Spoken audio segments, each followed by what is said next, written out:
Bhayandar police स्टेशनला काल रात्री एक गंभीर दुखापत केल्याचा गुन्हा दाखल होता आणि त्या गुन्ह्यामध्ये जे आरोपी होते त्या आरोपींना अरेस्ट करण्यासाठी पोलीस पार्टी आज त्या ठिकाणी गेलेली होती आणि त्या ठिकाणी जाऊन त्यांना आवाहन केलं होतं, तुम्ही दरवाजा उघडा.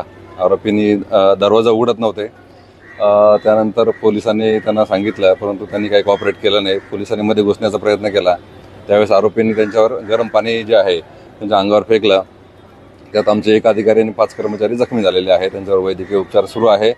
यातले आरोपी जे आहे 3 आरोपी अटक केलेले आहे आणि या प्रकरणाबाबत गुन्हा दाखल करण्याची प्रक्रिया सुरू आहे.